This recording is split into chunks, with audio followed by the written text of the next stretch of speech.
Dear 11th class economics students, Assalamu alaikum.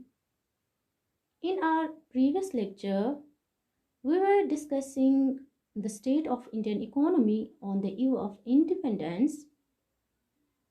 There we discussed the state of Indian agricultural sector and the level of economic development of India during British rule and on the eve of independence. And we came to the conclusion that throughout the British rule, Indian economy experienced a very low level of economic development. Agricultural sector was badly hit, which directly or indirectly faced constant deterioration and stagnation during British rule. Now in today's lecture, we will discuss the state of industrial sector of India during British rule and on the eve of independence. Now let us discuss the impact of British rule on India's industrial sector.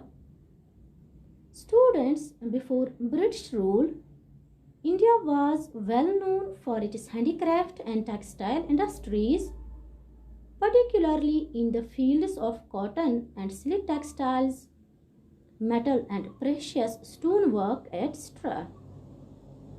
These products enjoyed a worldwide market due to the fine quality of material used and the high standards of craftsmanship. But during British rule, India failed to develop a sound and strong industrial base.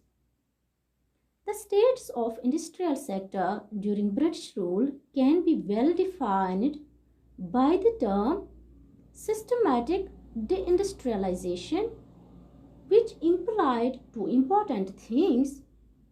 First, the decay of, that is the downfall of, world famous handicraft industry of India owing to discriminatory policies of the British government, and second, bleak, that is the low growth of modern industry owing to lack of investment opportunities. Now coming to the downfall of India's handicraft industry during colonial rule, students, as I already told you that before British rule, India's handicraft industry enjoyed worldwide reputation, but the misrule by Britishers in India led to the decline of Indian handicraft industry. The Britishers followed a discriminatory tariff policy in India. Students, tariff is a tax or duty on imports and exports between different countries.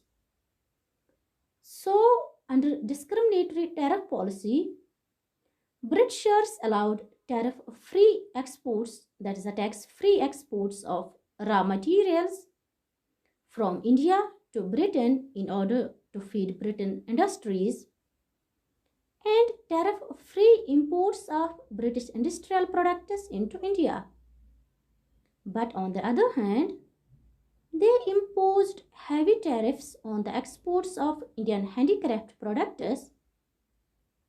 As a result of the heavy tariffs, the Indian exports of finished goods, especially handicraft products, they became costlier, and consequently its demand in the international market fell drastically. That eventually led to the collapse of Indian handicraft industries.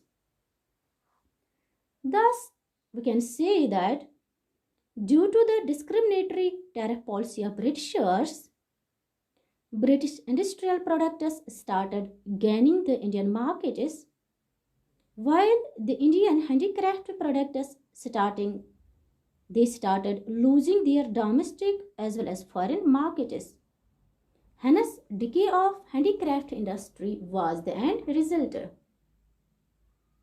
Second important reason for the downfall of India's handicraft industry was the competition from British machine-made products. Students, the machine-made products from Britain, they were low-cost products and were better in quality than the Indian handicraft products.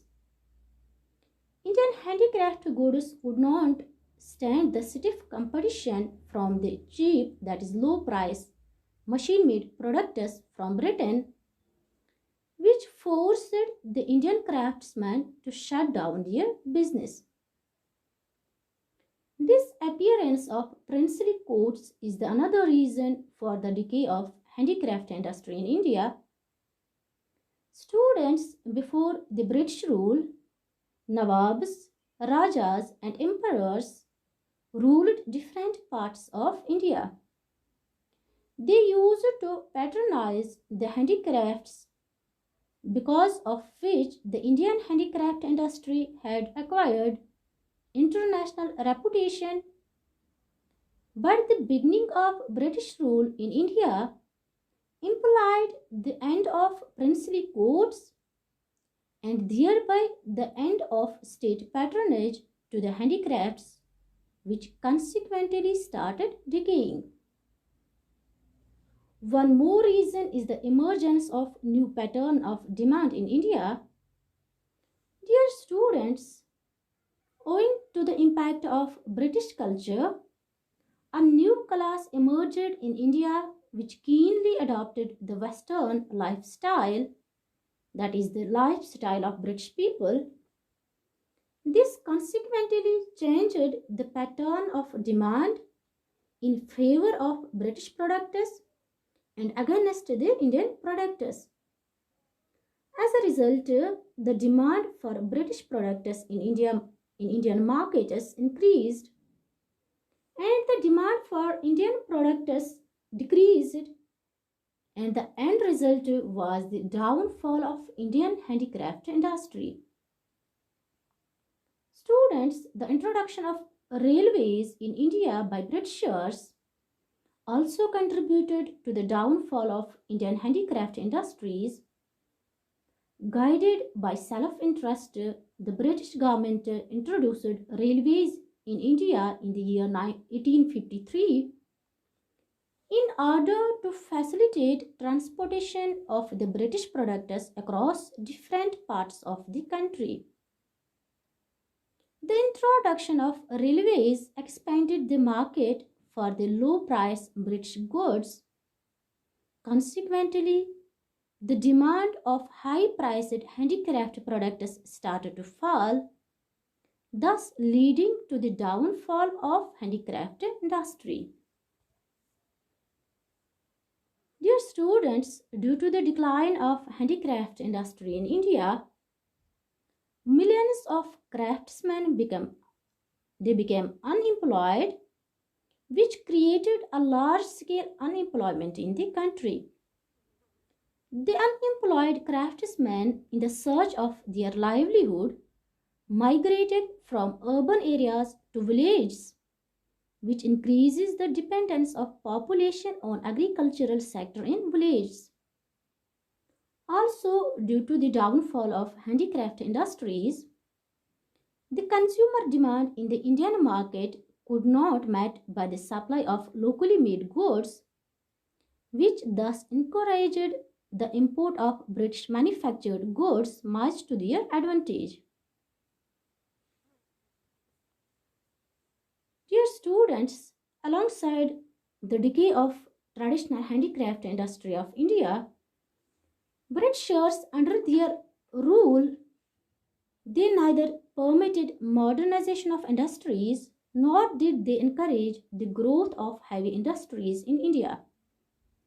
It was only in the second half of the 19th century that the modern industries showed their emergence, but the growth of such industries was very low. This development was, however, confined to the setting up of cotton and jute textiles, followed by some iron and steel enterprises. The cotton textile mills were mainly located in the western parts of the country, that is in the states of Maharashtra and Gujarat, and jute mills were located in Bengal. First iron and steel industry established during British rule was Tata Iron and Steel Company, incorporated in August 1907 in India. This company established its first plant in Jamshedpur, Bihar, at present Jharkhand. Some other industries which had their modest beginning after World War II were sugar, cement, chemical, and paper industries. But dear students, these industries were the result of private endeavor without any state initiative and participation. The important point to note is that during British rule, there was no capital goods industry, or we can say heavy industry, like machines and industrial plants, which could help in further the process of industrialization. The capital goods industries, they require huge investment, which was beyond the means of the Indian investors. The British government did not give any priority to the development of capital goods industries. So, to conclude, we can say that on the one hand, India's traditional handicraft industry declined owing to unjust policies of British government, and on the other hand, the growth of modern industry in India was so low during British rule that it hardly contributed to the GDP, that is the gross domestic product of India. Thank you.